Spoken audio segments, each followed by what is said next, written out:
Sun Business, les dirigeants et les entrepreneurs du territoire ont la parole. Clément Lessort. 5e numéro de Sun Business ce mardi 30 septembre et vous êtes déjà de plus en plus nombreux à nous suivre et c'est une vraie satisfaction. Alors je tenais à commencer cette émission aujourd'hui en remerciant d'abord les auditeurs de Sun, ceux qui se réveillent en ce moment, ceux qui sont déjà sur la route et peut-être malheureusement dans les embouteillages, et puis aussi ceux qui sont en train de se raser en pensant par exemple à leur avenir professionnel. Mon invité de ce jour, formé au marketing et au commerce notamment à Nantes, après une expérience professionnelle dans la grande distribution et au sein du groupe Camif, je reçois celui qui est depuis 2008 aux manettes des centres commerciaux Paris X et Atlantis, en occupant la fonction de directeur de ces deux entités. Ludovic Leray-Patillot, bonjour et merci d'avoir accepté mon invitation à Sun Business. Alors, j'ai brossé très rapidement votre parcours pour nos auditeurs. Est-ce qu'il y a des points, des choses? Je sais que vous êtes un enfant du pays et que vous êtes né à Saint-Nazaire, si je ne me trompe pas. En tout cas, vous avez grandi... Je suis né à Saint-Nazaire. J'ai vécu à Saint-Nazaire et dans la première passion qui était mon papa. Et mon papa, il était poissonnier. Donc, j'ai eu la chance de découvrir le commerce très tôt. Et de vivre cette passion, parce que c'est une passion, le commerce c'est une rencontre humaine, c'est des échanges, c'est des paris, et c'est aussi beaucoup de satisfaction dans le regard des clients quand on a trouvé le bon produit au bon moment, comme peuvent le dire beaucoup de vendeurs, hein, puisque les vendeurs c'est aussi une passion. Donc c'est une tradition dans la famille, en tout cas, un héritage. Je ne sais pas, mais en tout cas, ça a été une suite, et c'est vrai que en sortant de l'armée, où effectivement on apprend pas mal de choses, parce qu'il y avait ses plus et ses moins à l'armée, mais au moins on apprend pas mal de choses, j'ai repris les études dans le commerce, oui. D'accord. Comment est-ce qu'on devient, et ça c'est intéressant aussi pour nos auditeurs, qui un jour voudront devenir et occuper votre fonction, comment est-ce qu'on devient directeur de centre commercial? Est-ce que c'est une vocation, et justement c'est en se rasant le matin devant son miroir qu'on y pense, ou plus sérieusement, c'est des opportunités liées au parcours professionnel, le réseau, des rencontres qui font que vous occupez cette place aujourd'hui? Ben vous avez tout dit, puisque c'est les trois en même temps. C'est-à-dire que globalement, directeur de centre, on ne vous en parle pas pendant les études, on n'y réfléchit pas non plus, on ne sait pas quelle est la fonction réelle, et en plus c'était une fonction à la base qui était plutôt profil des études de droit. Moi c'est plutôt le commerce, et c'est vrai que j'ai eu l'opportunité de travailler pendant 5 ans sur un centre commercial en tant que directeur de magasin, côtoyer le poste de directeur de centre commercial, et c'est pendant ce temps-là que je me suis dit mais c'est génial comme poste, on fait tout, on fait bien sûr du commerce, mais on fait de la gestion immobilière, on fait de la sécurité, de l'entretien, c'était vraiment une palette de métiers qui était super intéressante à faire. Alors c'est beaucoup de travail et puis c'est beaucoup de rencontres. Il y a un moment donné, effectivement, c'est aussi jouer du réseau par moment. Moi, je sais que Atlantis, c'est au moment où j'ouvre un centre commercial près de Paris, en Île-de-France, que j'apprends que le poste était vacant. On est en quelle année, là, à ce moment-là? 2007. 2007, d'accord. Et donc, j'ouvre le centre commercial à Paris. Et c'est au moment où j'ouvre le centre commercial de Paris que j'apprends que je suis dans les personnes retenues, les plus favorables. Et effectivement, j'ai été retenu et avec plaisir, je suis revenu dans ma région parce que j'ai travaillé un peu partout en France. Hein. D'accord. Donc il y avait la volonté quand même de revenir au pays, de retrouver les deux, parce que la chose marrante un petit peu, c'est que à l'IUT, quand j'ai fait l'IUT-TC à Saint-Nazaire, ma première étude c'était Atlantis en 87. Et ma première étude sur Atlantis, c'est vrai que pour moi ça me causait, quoi. C'est vrai que ça me causait d'autant plus que c'était un projet superbe qui a été réussi, qui était devenir le plus grand centre commercial de l'Ouest. Donc qui est sorti de terre en 87 déjà à ce moment-là? 86, ouais. 86-87. Ouais. D'accord. Parce que quand on observe les chiffres aujourd'hui, un peu les chiffres sur l'ensemble des deux centres commerciaux Paris X, Nantes Est et Atlantis Saint-Herblain, donc vous occupez dont vous gérez la direction, ça représente quand même, pour que nos auditeurs soient bien conscients des volumes, c'est quasiment plus d'1 million de visiteurs tous les mois, c'est plus de 200 boutiques sur l'ensemble des deux sites, c'est quasiment 100 000 m² de surface commerciale. parfois, quand vous vous levez le matin ou vous vous couchez le soir, vous n'avez pas l'impression de gérer des villes plutôt que des galeries marchandes ? Non, une ville, c'est vachement plus compliqué à gérer qu'un centre commercial. Un centre commercial, c'est heureusement confiné. On a des barrières et des choses qu'on maîtrise beaucoup plus que dans une ville. Après,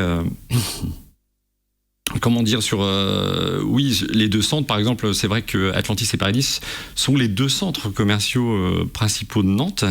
Paradis, historiquement, on en parle peut-être un peu moins que Atlantis, mais il faut bien savoir que Paradis était le premier centre commercial avec Beaulieu sur la ville de Nantes, à la base.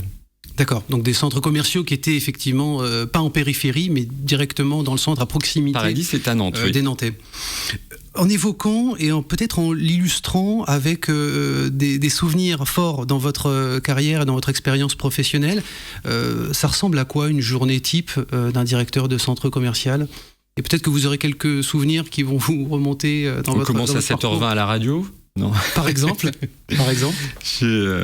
Non, il y a plein de choses fortes, mais c'est vrai que les choses les plus fortes que j'ai vécues, c'est Atlantis 2012, où effectivement, quand on suit le chantier, qu'on fait en parallèle son métier, ça demande de commencer beaucoup plus tôt.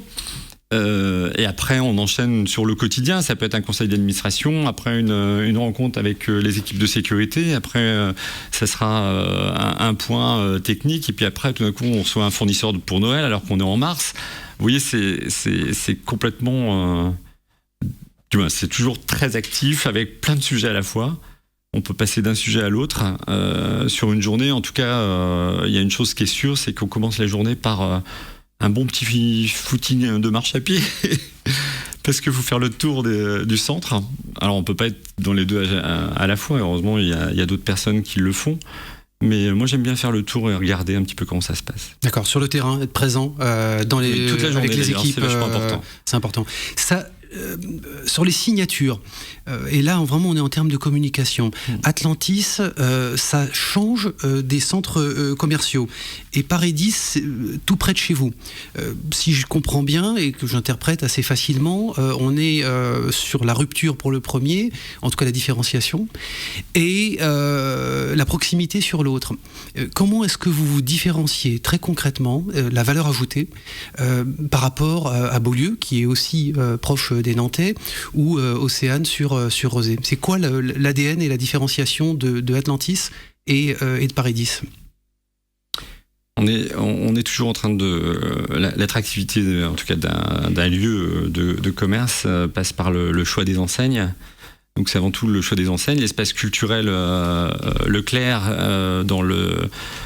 il y a eu une enquête qui est sortie la semaine dernière, les 10 premières enseignes. La 10e, c'est l'espace culturel Leclerc, qui est l'enseigne préférée des Français. Ça, c'est un point d'attractivité. Il y a l'hypermarché qui est effectivement la grosse locomotive dans les deux cas. Et puis après, il y a l'histoire et l'histoire, la façon dont se construit. D'abord, c'est Leclerc, après c'est Ikea, et voilà. C'est eux les deux locomotives générateurs de trafic pour Atlantis. Historiquement, l'offre, elle s'est construite autour de ces deux géants là. Au départ, maintenant peut-être plus, puisque 46% des gens qui fréquentent par exemple Atlantis sont des gens qui viennent sans intention d'achat. Donc, le plaisir de se promener, d'avoir une expérience. Oui, en tout cas, c'est un lieu où les gens échangent, les gens se rencontrent. C'est la place du commerce. D'accord, le nouvel agora du 21e siècle. En tout cas, c'est un lieu où les gens aiment bien venir échanger, que ce soit des ados, que ce soit des gens un peu plus âgés. Mais c'est vrai que les ados ont pris leur place, par exemple, sur Atlantis. La famille a pris un peu plus de place sur Paradis. La place de la culture, justement, vous en parliez avec l'espace culturel Leclerc, c'est, si je ne me trompe pas, le plus grand de France, à Atlantis. Est-ce que c'est le pari, l'ambition en tout cas, de se dire que générer des flux avec des offres aussi variées sur des besoins, on va dire, de première nécessité et du divertissement, notamment je pense au marché du livre, la littérature, le secteur de la musique, c'est le pari que ces flux, ces trafics-là, peuvent sauver le marché, justement ces marchés qui sont un petit peu mis à mal. Moi, je sais que Édouard Leclerc est un fan de BD et qu'il a décidé de sauver la bande dessinée à travers les espaces culturels. Est-ce que ce pari-là, il est réussi en phase de lettres ?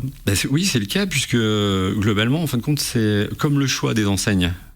C'est la profondeur et la largeur de gamme que vous allez avoir et proposer au client. Donc quand il a le choix, effectivement, à un moment donné, il va avoir satisfait son besoin, quel que soit le titre, que ce soit en BD, en littérature, en CD, en DVD.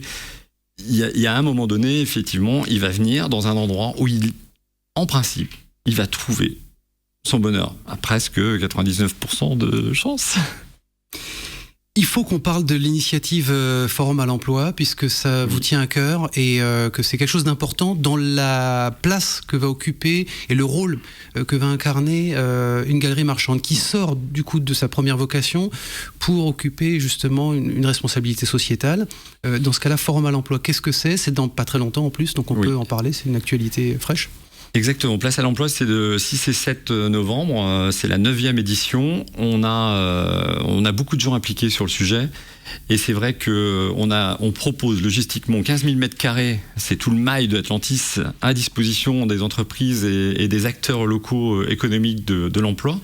On a des choses qui accompagnent les chercheurs d'emploi comme le relooking, mais aussi de la sophrologie, et surtout 15 minutes pour convaincre, qui sont des ateliers d'aide aux chercheurs d'emploi pratiques, faits par des professionnels. D'ailleurs, on invite tous ceux qui le souhaitent à venir rejoindre ces ateliers, parce que plus on est nombreux, plus on reçoit de chercheurs d'emploi. L'année dernière, on avait effectivement reçu 310 sur 2 jours. 310, ça paraît peu, mais c'est beaucoup. Il y a 51 bénévoles l'année dernière. Si cette année on est 60, on en reçoit encore plus. Propos d'emploi, novembre 2012, donc c'est l'ouverture, c'est un moment effectivement important dans votre carrière, et puis pour l'histoire du centre commercial Atlantis, l'ouverture de l'extension, 300 emplois qui allaient être créés en novembre 2012. Le pari, il est réussi, que ce soit 300 emplois durables qui fonctionnent, que ce soit un vrai plus. Alors à la base, on était effectivement sur 300 emplois et en fin de compte, on a plus de 450 emplois. Mais ça se passe en septembre 2012. D'ailleurs, on avait déplacé Place à l'emploi qui se situe toujours au mois de novembre en septembre pour effectivement, on savait que la grosse manne d'emplois, elle venait du commerce à cette époque-là. Cette année, c'est plus industriel et tant mieux. Reste que à l'époque, oui, effectivement, on a 450 emplois de plus et en tout, ça veut dire que sur le site d'Atlantis, on est à 2100 employés. Novembre 2012, c'est aussi l'ouverture, et c'est évidemment historique et très important, notamment pour la communauté geek, de l'Apple Store. Au bout de 2 ans, le bilan, c'est quoi ? C'est positif ? On peut encore espérer avoir la pomme croquée Atlantis pendant un long moment, où c'est mitigé, comment c'est... parlerait mieux de ça que moi, peut-être, mais je pense que vu le sourire qu'ils ont à sortir l'iPhone 6 là dernièrement, je pense qu'il n'y a pas de souci. Fonctionner. Décret assez contradictoire, arrêtés préfectoraux et dérogations ponctuelles, ouverture dominicale. Votre avis, clairement, sans langue de bois, vous êtes favorable ou pas à l'ouverture le dimanche des commerces ? L'ouverture du dimanche, on s'est déjà un petit peu exprimé sur le sujet, c'est un service client. C'est-à-dire qu'il y a des moments, quand on demande par exemple des ouvertures le dimanche au mois de décembre, c'est pas pour embêter, c'est plutôt pour aider les gens à mieux circuler, aider les gens à mieux accéder à leurs besoins, parce que tout d'un coup, on sait que dans ces périodes-là, en l'espace de très peu de temps, on reçoit trop de monde. Donc c'est vrai que ça fluidifie un petit peu. Ça peut aider tout le monde. Toute l'année, on n'a jamais été spécialement favorable à ouvrir tous les dimanches. Pouvoir d'achat des Français entamé plus que jamais, consommation des ménages en berne. Est-ce qu'on peut rapidement comprendre pourquoi, alors que les choses sont un petit peu compliquées pour le moment, on a quand même une surface commerciale qui s'étend de plus en plus en France sur d'autres projets de centres commerciaux ? Il n'y a pas vraiment de corrélation. C'est toute l'Europe qui est dynamique un petit peu dans l'ouverture de mètres carrés en centres commerciaux, mais il faut savoir que dans le monde, on est un peu en retard. En Chine, en Thaïlande, en Amérique, vous allez voir des choses beaucoup plus grandes, beaucoup plus développées en mètres carrés. Même en Espagne, ils sont devant la France, donc il y a eu un rattrapage, disons un petit peu. Après, la conjoncture, le premier semestre 2014, et dans la consommation, il est en positif. C'est un léger positif, mais c'est un positif. J'aimerais bien qu'on le rappelle des fois aux 20h, parce qu'il y a un moment donné, on parle beaucoup de choses négatives. Non, il y a des choses qui se font bien en France. Il y a des choses super bien. Moi, j'ai vu en tout cas, des articles sur des entrepreneurs bretons que j'ai adoré sur cet été, pour pas citer le nom du magazine, mais bien sûr. C'était extraordinaire de voir la volonté de certains. Message d'espoir pour terminer. Merci Ludovic Leray-Patillot. Vous pouvez retrouver cette émission sur lesonunique.com et sur les réseaux sociaux de la radio. J'en profite très rapidement, Charles, pour vous annoncer que la semaine prochaine, je recevrai Sophie Baron, patronne, gérante, fondatrice de Alliance Construction, qui a été, excusez du peu, élue en 2013 femme de l'économie dans la catégorie chef d'entreprise. Excellente semaine à tous et à très bientôt.